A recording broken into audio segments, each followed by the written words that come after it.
If you're about to give birth, if you're pregnant or want to get pregnant and you think you might be hypermobile or have Ehlers-Danlos syndrome, please listen up. I had four epidurals and a spinal tap. I only dilated to 2 centimeters. I had preeclampsia and I was in labor for 50 hours before they decided to do a C-section. I just learned that anesthesia is very hard to affect. Let me rephrase.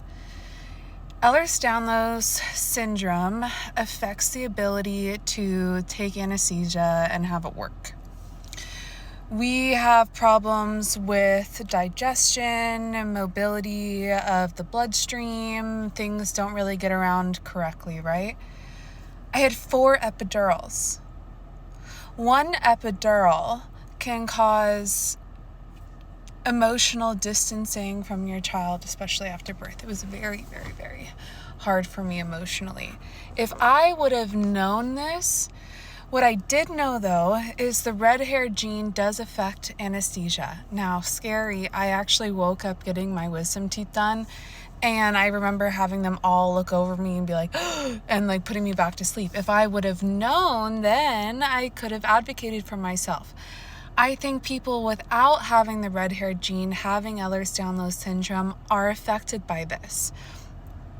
We should be able to have this information about our body's genetic testing awareness so we can advocate for ourselves to doctors. I always tell my clients that I don't have the answers, but I can give you the resources to advocate for yourself when you go to the doctors that are supposed to be helping you.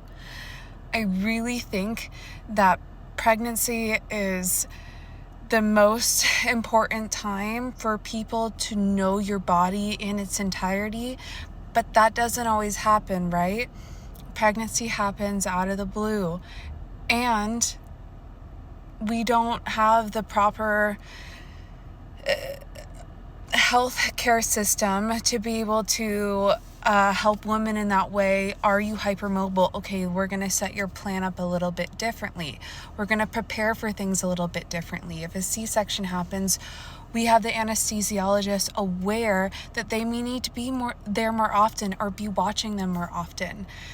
There's so many problems with medical, not ignorance, but like people doing things wrong. I forget the term right now, but my grandfather actually died malpractice in a way from colon cancer a lot earlier because of misdiagnosis, and they could have caught it at stage 1, but they didn't. They caught it at stage 4, and then the surgery went weird and wasn't communicated with the family. And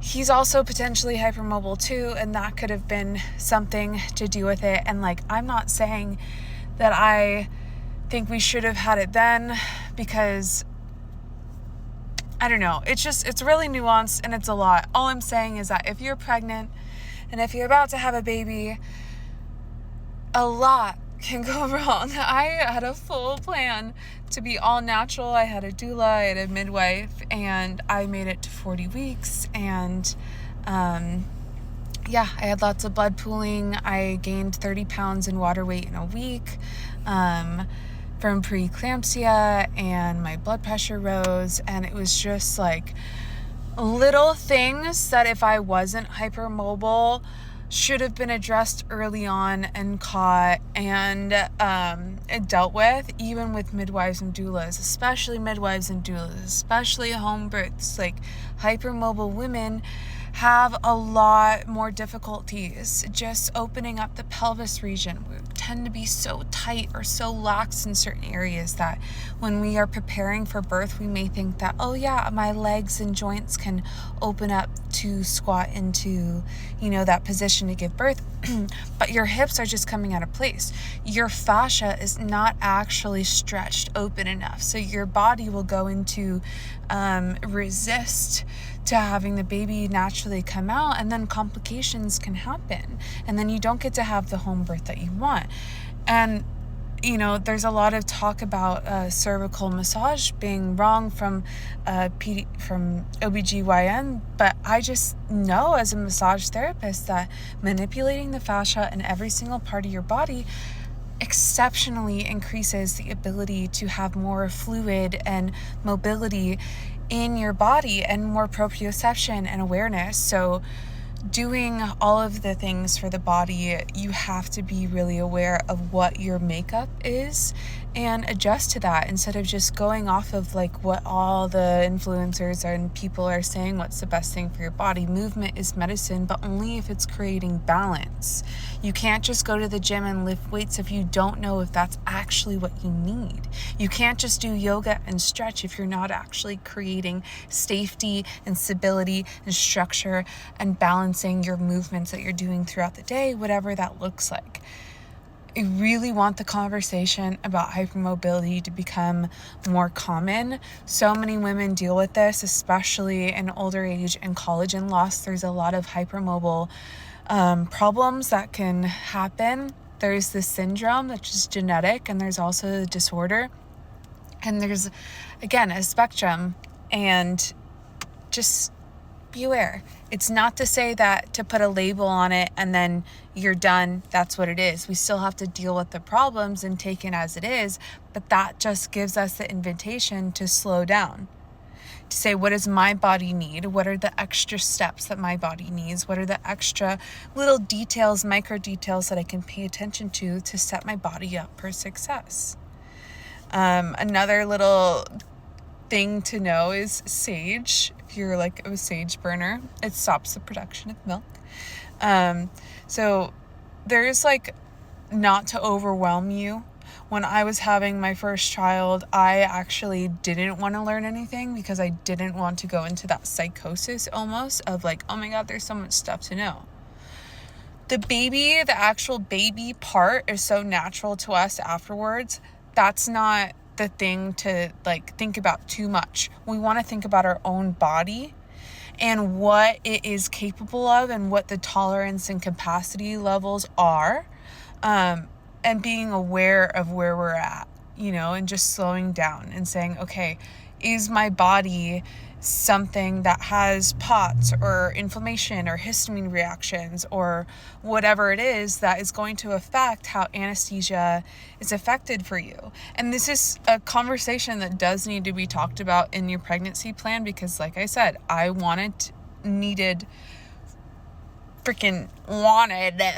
to have a natural birth so much, but I had no idea about my situation. So when these things started to happen, my body goes into stress survival and turns off that logical. And if you set up yourself for, hypermobility can cause that, you're not in a reactive state.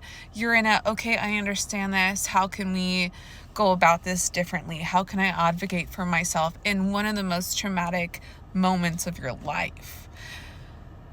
Hypermobility is nothing to be afraid about. It is a powerhouse of an ability to have. It can definitely make pregnancy incredible. The ability to stretch your skin, the ability to have more awareness in your body to move. Like, our proprioception is off, but we know our body so well. So just take the extra time to go slow. Focus on yourself. Don't focus on the afterwards of birth. What do you need? Focus on, is your body ready? Is your body truly ready to be bending over the crib all the time? Is it truly ready to take on the anesthesia, potentially to take on just extra stress? If we don't have the proper ability to navigate our structural core and stabilization, the weakening of the pelvic floor muscles, especially after pregnancy, especially for hypermobiles, will lead to those discs falling out, to your back just being in excessive pain for years after having children. This is something to really, as women, be aware of, to support ourselves in, and to help our doctors support us in our journeys as mothers. This is so important, and I'm here to help. If you have any questions, let me know. I hope you have a great day.